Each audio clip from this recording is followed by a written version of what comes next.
Hi everybody, Rachel here from Rachthestamper. Thanks for joining me today on this summer fun, patriotic slash in there blog hop. And today I'm going to show you how to make this really pretty and quite simple mermaid card that I made for the blog hop today. I love this mermaid set, Magical Mermaid. As soon as I saw the new catalog, this one caught my eye. And as soon as we could get it, this is one of the first things I ordered. It's so pretty and fun, and my nieces are going to love this card. But anyway, I was going to show you today how to make the background. I do already have a video. This is with, I'm going to pick this up because you can't really see it so much. But you can see that it's got a shine to it. So this is using the glossy cardstock. And I did do a video, and I'm going to show you just, this is the piece of the glossy cardstock that I did a video on. And I do have a link on the blog that will point you to that. And I will try to link that video if I can, because it was a Facebook Live, so sometimes YouTube is a little funky, but I'll try to link it in the bottom of this video description so you can go check it out. But basically, I did the tail on glossy paper with some re-inkers and some rubbing alcohol, so it was very easy.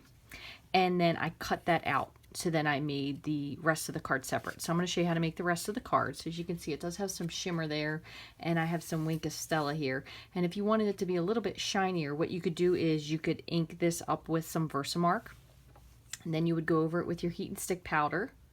Then you're going to heat it up with your heat tool, and then you're going to go over it again with your dazzling diamonds, and then you're going to heat it one more time to set, and it'll give you a much more sparkly card. But this has a good amount of sparkle on it. You can see it better in person.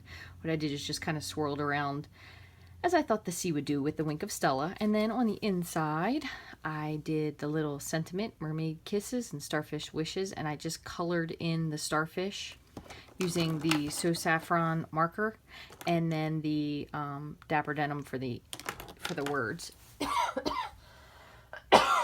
Excuse me, never fails. Every time I get on video, I cough. And then I did the bubbles with the Marina Mist ink pad. But I'm going to show you how to make this. It was very easy. So what you're going to do is take a piece of, this is Whisper White. You could use Whisper White. You could use Very Vanilla, whatever you would prefer to use. But let me grab a piece of Whisper White. Of course, I don't have any scraps here, so just as a quick, in case you don't know, this is a full sheet of cardstock. You can make 4 card layers, which would be this piece, or 2 card bases out of 1 sheet. So what we're going to do is we're going to go ahead and trim this at 4, so we'll make 2 bases. So you could make another base card out of this if you'd like, or just put it on the side for later. And then we're going to trim this to 5 1/4. So a standard card front is 4 1/4 by 5 1/2. So this is going to fit just as a little layer right on top of that. So move this out of the way. And what we're going to do is we will start with crumb cake. And again, I'm just going to kind of give you not a little bit of a quick buzz through, but just give you the idea of what I did. So I took what I guessed was the sea floor, because it has sand and all the little critters in it. And instead of doing it, I guess how you traditionally would this way, I just thought it would be more fun to do it diagonally. So move this out of the way. So I just kind of started stamping like that. And then when I got to the point where, and you got to be careful if you rock, because you can get a little bit of a line. And actually I do have a couple lines on this, but they ended up being covered up, so I didn't get rid of it. But when you put your stamp, especially with something that doesn't quite fit, you want to make sure you stamp up and down directly. And then I kind of just made sure it matched up. You can flip it around if you want some of your little friends to be facing a different direction. You can stamp it, some of them off darker and lighter if you want. So you have a little bit of more of a kind of a gradual inking color, if that makes sense. But anyway, you just want to make sure that when you do stamp with this, that when you stamp, in order to not get the lines, you want to stamp straight up and down, just like that. So what I did when I was first stamping was I rocked it, so then that gives you the little lines there. So don't rock it, just stamp straight up and down. So that's the crumb cake, and you can just put this one for the side, because if you want to, that's what you can color in the mermaid's hair with as well. And then what I did is I have Garden Green, and I did the seaweed trails in Garden Green, and I kind of just stamped them around, that way they'd be different different, goodness, I can't think my words aren't, I must have used all my brain today when I was at work. Different strengths of ink. So there's some that are lighter, some that are darker, some that stick out farther. And again, some of them I stamped, I re-inked, some of them I didn't. You can do it however you like. But I kind of wanted it to be as if you were looking down into the water. So that's why I kind of left the gap in the middle.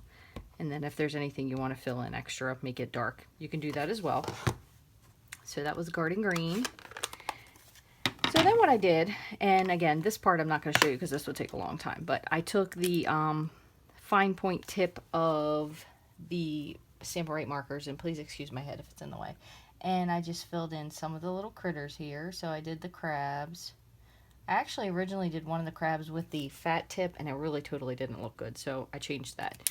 The other thing you can do as well is you can use your Marina Mist if you wanted to. If you are from Maryland and you know what blue crabs look like, they definitely aren't all blue, but they're not red until you cook them, so you don't want red crabs because that means something's really wrong with your ocean. And then you can color these in kind of various colors. So this one is a Marina Mist, and then what you can do is you can go back in with your Dapper Denim and kind of just give a little tone. And this just depends. Some people don't want to go through that much work, which I totally get. I did the Starfish in So Saffron. Okay. I did the Coral in Calypso Coral. How fitting. I also did a couple of the seashells in Calypso Coral too. But where is it? Here's a coral right here. And this actually, you want to use your fine tip marker for that.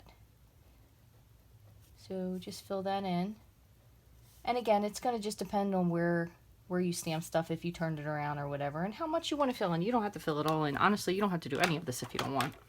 And then for the majority of the shells, just because once I started doing it, I really liked the way it looked, I filled in the majority of the rest of the seashells and the Nautilus with the powder pink. That's the new 2017-2019 in color. It's very delicate, really looks like seashells, and especially when you have the crumb cake as the background, it kind of gives that nice depth to it. Okay, so that's it for all our little sea critters. Now you have your bubbles, which are here, and the rest I kind of did with just a little bit of sponging. So let me move this out of the way. So for the sand, I kind of wanted to give it a little bit of a depth. So what I did is I took the side of a sponge, and I didn't really do it very hard, maybe one good press and that's it. And I kind of just moved this in a random pattern, just so it would give a little bit more depth of color. It may be a little difficult to see on here, but it really did turn out cute. So that will be enough of that. And then we're going to do the same thing with the Marina Mist. And since I don't mind my fingers getting dirty, I just flipped it over and I did the same thing on this side. But again, lighter with this, because this is definitely going to be a darker color, as you can see from some of these. And you could also use Soft Sky if you wanted to, if you were afraid this was going to be too dark. But while you have this out, go ahead and get your bubbles. And then this, I did some of them full length, some of them, again, turning it so it's not the exact same thing over your entire card.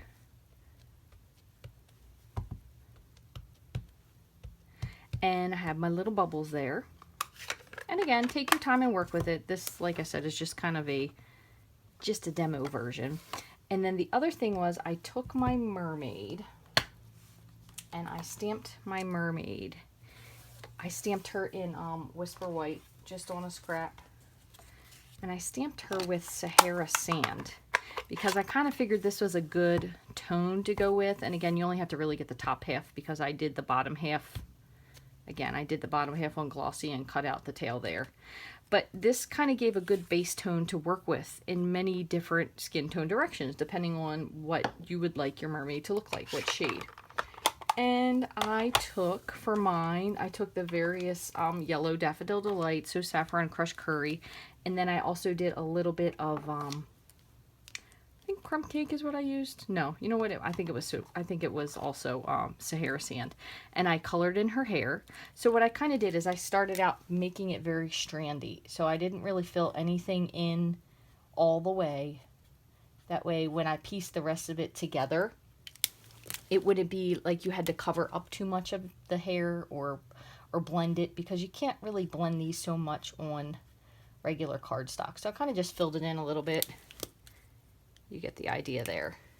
And you could do this definitely with different browns, or if you want, you could certainly absolutely make her into Ariel and do a red-haired Little Mermaid. Be really cute. And then I kind of just brought this in just because I'm dirty blonde, so I got a little bit of dark spots. Okay, so that goes to show you that.